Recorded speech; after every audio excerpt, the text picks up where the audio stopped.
Shalom saudara-saudari yang terkasih dalam Tuhan, kiranya damai sejahtera Kristus memerintah di dalam hati saudara-saudari sekalian. Renungan hari ini Kamis 2 Desember 2021 berjudul Satu Paket. Bahan bacaan kita terambil di dalam Kejadian pasal 3 ayatnya yang ke-15 dan juga Markus pasalnya yang ke-10 ayatnya yang ke-45. Apakah Natal itu? Saya percaya semua orang bisa menjawab. Natal adalah hari kelahiran Tuhan Yesus. Kalau hanya seperti itu, jawaban tersebut bisa dijawab oleh semua orang. Tidak usah juga orang Kristen juga bisa. Mereka yang belum mengenal Tuhan pun juga akan menjawab bahwa Natal adalah hari kelahiran Tuhan Yesus. Jika demikian, seharusnya ada jawaban yang lebih mendalam. Natal ternyata bukan hanya kelahiran Tuhan Yesus ke dunia ini. Tapi pertanyaan, untuk apa Tuhan Yesus lahir ke dunia ini? Mengapa dia lahir tidak sama seperti kita, bukan? Menjadi pertanyaan mendalam yang perlu kita renungkan untuk memaknai Natal.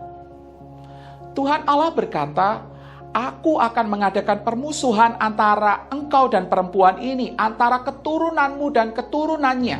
Keturunannya akan meremukkan kepalamu dan engkau akan meremukkan tumitnya." Kejadian 3 ayat ke-15. Perempuan ini akan melahirkan seorang anak laki-laki. Dialah yang akan menjadi Mesias, Sang Juru Selamat manusia. Dia datang dengan visi dan misi yang jelas, yaitu menyerahkan nyawanya sebagai tebusan bagi banyak orang.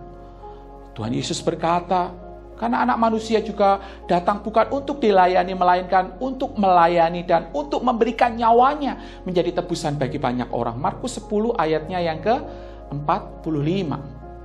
Jadi jelas bahwa kelahiran Tuhan Yesus itu tidak terlepas dari misi penebusan bagi manusia yang berdosa. Tanpa penebusan yang dilakukan Tuhan Yesus, manusia tidak mungkin bisa diselamatkan.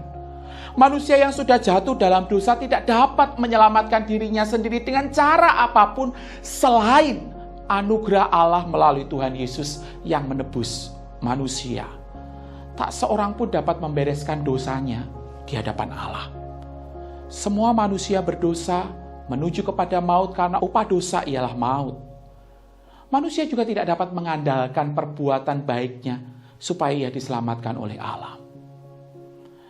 Dengan demikian jelas bahwa Natal tidak bisa terlepas dengan kayu salib.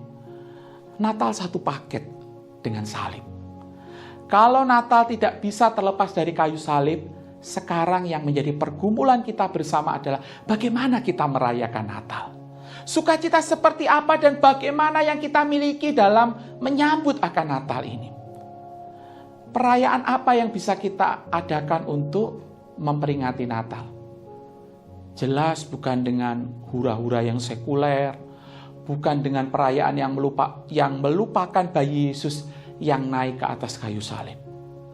Sukacita yang kita miliki adalah sukacita sebagai orang-orang yang sudah diselamatkan dari kebinasaan hidup kita. Dan sukacita itulah yang harusnya kita bagikan kepada dunia ini. Sukacita yang menyelamatkan manusia dari kebinasaan yang kita demonstrasikan kepada dunia. Sehingga mereka yang belum mengenal anugerah keselamatan itu bisa melihat dan percaya kepada Tuhan Yesus. Amin. Mari kita berdoa.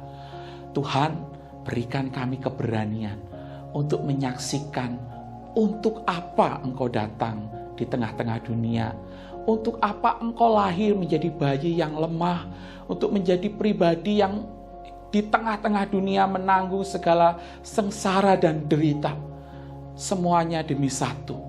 Untuk menunjukkan akan kasih-Mu yang terdalam, yang memberikan hidup-Mu, supaya kami yang harusnya binasa ini diselamatkan di dalam nama-Mu.